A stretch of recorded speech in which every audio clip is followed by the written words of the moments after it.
I'm going to use my technology, and I have my little notes on my phone. A couple of things that are what brought me here and why I'm so passionate about what I'm doing is that there are 3 mantras that I live by and that our entire school has been founded on. Number 1 is that kids are humans and their ideas are valid.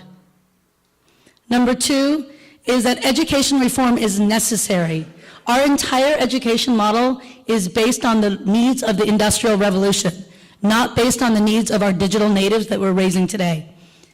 And number 3, there needs to be a need for parents to return to being parents and not being part of this homework culture that has immersed us in roles where we are forced to force our children to do things we don't want to do either.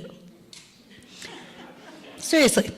How many of us leave work and want to take work home with us? Many of us do, but how many of us really want to? And that's what we do with our kids. Our kids are growing up in a world where everything is accessible to them. They're growing up in a world where they know what's going on, not just in their neighborhoods, but in the rest of the world and part of the global community. And yet, for some reason, we think that they are not capable of having opinions, thoughts, or being empowered to take action. We also live in a world where everything has changed. The jobs that our kids will be growing up to do not even exist right now. We do not live in a world where in the past, kids needed to grow up and learn how to follow rules, follow directions, be compliant, and then work in a factory. That's not what we want our children to do. We do not want them to be robots. Yet over and over and over again, we're sending them to schools where that is exactly what they're being trained to do. Sit in rows, go to the bathroom when the bell rings, raise your hand to be called upon, only speak when spoken to. Do things the way I tell you to do it, not the way you think to do it. And unfortunately, our kids are graduating high school, going on to college, and having the biggest nightmare of dropout and taking time off because for the first time they're being asked to have an opinion and to do things independently, and they don't know how. The other biggest problem we have right now is that as parents, we have been put in this position where we have to forego everything that we know about spending time with our children and yell and scream for hours on end to get them to do meaningless, mindless work when all research shows that there's absolutely no benefit to homework. 0. It doesn't teach them to be responsible. It doesn't help them learn their facts more. It is absolutely detrimental to the family life. And that is what I'm trying to change. So my story goes like this. I grew up all over the world. My parents were, my father was an engineer, my mom a fashion designer, and they did not believe in living in a country for even an entire year until I hit high school. And we ended up settling here in Los Angeles when I was 14 years old, and I went to a progressive all-girls school then. And when I left for college as a Persian woman, I had 3 choices. You were going to be a doctor, lawyer, or engineer. That was it. So of course, I have a master's in engineering. But then I found myself not happy with my job, and I found myself entering the teaching profession. I started at a local school, an LA Unified school that I was at for 17 years, and I was lucky enough that I got to teach the highly gifted program there. And unlike River's experience, my highly gifted program was completely hands-on, project-based learning. I didn't have any textbooks in my room. I didn't have any set curriculum or idea of what we were going to do. We started with big ideas, and then with those big ideas, every kid had their own viewpoint within it, and we got to go along our own journey and learn that way. That was fine until about 14 years ago when No Child Left Behind came about. And as a result, it was all about test scores.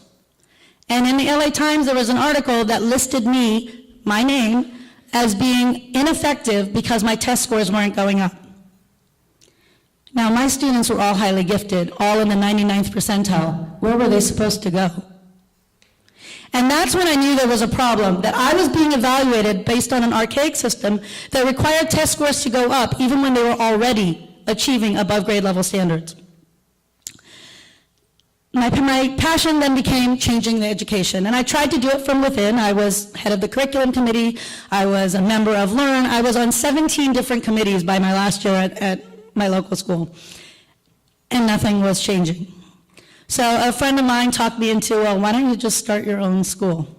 And that's what I did. And that's really all it takes. I decided I was going to start my own school in December. I had a charter by March. We had our first parent meeting April 1st. By mid-May, we were full. We opened that July, and it's only been 3 years, and we have a wait list of 1,000 students.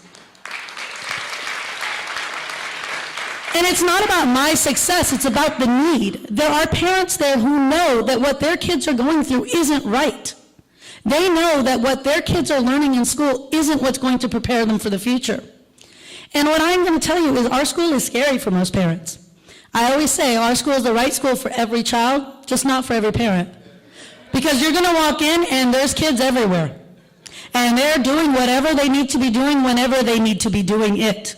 You need to go to the bathroom? Get up and go to the bathroom. You're hungry? Have a snack. You want to learn more about XYZ? Go sitting on that workshop.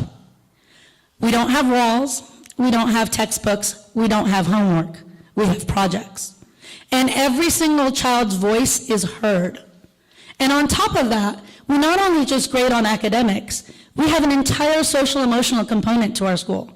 Every single one of our kids sets not only 2 academic goals per semester, but a social emotional goal so that they grow as people. We are turning out a generation of entrepreneurs, visionaries, self-starters, and over 70% of our middle school population already have their own business. That's huge. And we're doing it with public funds. That's the other big thing. There are a lot of schools that do what we do, but they have a $65,000 a year price tag. We are doing it as a public school. It can be done.